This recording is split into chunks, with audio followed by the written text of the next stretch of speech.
You want to upgrade your image and achieve that professional look with blur behind you, fewer hard shadows, and great sharpness. But you have a limited budget for one piece of gear only. I tried everything to achieve this great image in a small space for talking head videos, but the biggest improvement happened when I upgraded my lens to Sigma 16mm f1.4. I will show you when this is the best fit for your videos, if it's great for top-down shots, what settings to use, and why this will save you some money with the entire setup. Let's see if this lens is a great fit for your needs and if upgrading to it will give you the quality you wish for. Sigma 16mm f1.4 does not have image stabilization. In this case, if you shoot while moving, you don't have a camera with great active image stabilization and don't want to use a gimbal, this lens is not the best for you. If you want to have zoom to shoot wide, then zoom a lot to something when traveling or shooting in nature, this is also not the best fit for you. This lens is a prime lens, so you don't have zoom. It's a wide 16mm lens. This image is shot with Sigma 16mm f1.4. This is the angle you will get using this lens. If you use a camera like ZV-10 or greater and shoot 4K, you can crop the image in post and have a little bit of zoom, perfect for talking head videos. One important plus to prime lenses is that most of the time this kind of lens is more durable. This one is built like a tank. I have this exact one since 2018 and it's been through countless adventures with me. It's my most used lens. For this channel I use it almost exclusively. It's not the smallest lens on the market and not the lightweight lens, but for talking head videos, stream and online calls, we don't care about these aspects because we use our cameras on a tripod all the time. Also an important aspect, the filter size is 67mm and you can find adapter rings for almost any teleprompter in case you use one. Teleprompters like the Elgato Prompter, my Ulanzi RT02 or the Disview T2 have adapter rings that work with this Sigma 16mm f1.4. But let's move to the most important thing and see why this lens is so special and why this will transform your image quality. What's so special about it? This lens is something that we call a fast lens. See this number here? That f1.4? That's important. When this number is lower, like f1.4, the opening that lets the light hit the sensor is bigger and more light will hit the sensor faster. This is a simple explanation of why it is a fast lens. But how will this transform your image quality? The kit lens, most of the time, it's a lens that has f3.5 to 5.6. When this number is higher, like 3.5, the image is darker. You need more light, and the blur behind you is not that pronounced. When this number is lower, like 1.4, the image is brighter, so you can shoot better in low light conditions, and also the blur behind you is more pronounced. The image right now is shot with the Sigma 16mm f1.4 and my Sony ZV-10. If you want, you can increase the aperture and use f2.8 or 3.5, but this lens can go lower than the kit lens to f1.4, and this is the biggest advantage. And something important when you shoot at f1.4, you can lose focus faster because the field of focus is tight. But this lens has a great autofocus, and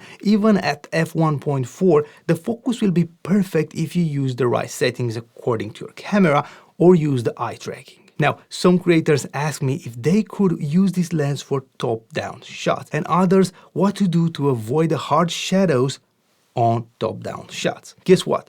With this lens, you have great advantages when you shoot this kind of shot. Let me show you. First, because it's a wide lens that doesn't have a huge distortion in the corners, you can use it for overhead shots and you don't need to have the camera far away from the table. This means you can use a small stand. You don't need a huge heavy C-stand. I will add affiliate links in the description for all the equipment presented in this video. If you click on my links, you're not going to pay anything extra, but I will earn a small commission and this will help me keep sponsors away from this channel and create more valuable content for you. Thank you. The entire setup with the ZV-10, the lens and the cage, it's lightweight. It's around 907 grams, so it can be supported by a small stand without problems. You can also find a lot of other stands for overhead shots. One important accessory that will help a lot for this is the camera cage, because you can attach the camera from any angle, having mounting threads everywhere. I also recommend using a good strong ball head for this. I have a great one from Small Rig to be sure that everything is safe and secure. I will also add add affiliate links in the description. This image is shot with this setup. The angle is perfect.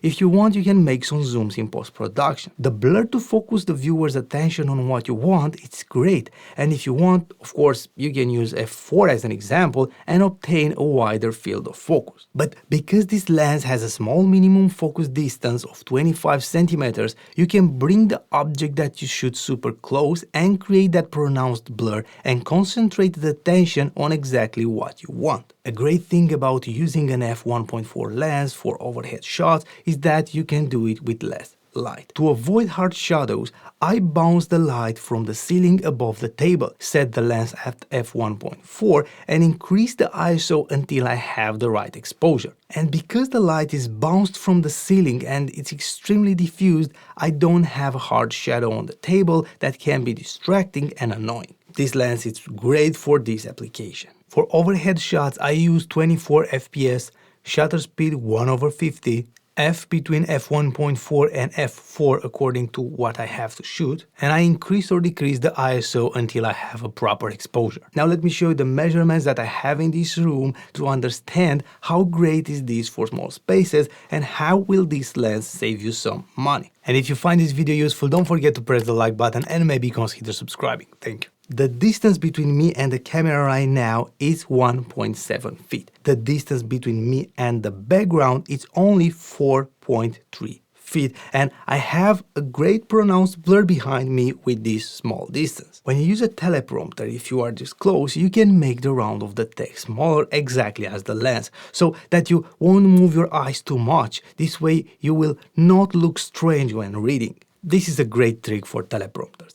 But how can this lens save you some money and space in your shooting room? This is probably the only lens you need to buy for talking head videos. But because it's a fast lens, you don't need to invest that much in lights. Big professional lights are expensive. Most of the time creates noise and heat. Also, softboxes take up a lot of space. With this lens, you can use smaller, cheaper and less space-taking lights. And when you pair this lens with a great lighting setup, boom, the upgrade of your quality will be amazing. And if you want to see the best, cheap, space-saving lighting setup that I use for talking head videos and is the perfect match for this lens, I will give you a dedicated video where you will not only discover the setup, but I will show you the best techniques to use in small spaces and even when you wear glasses. Combine these two videos and create the ultimate video setup for your videos.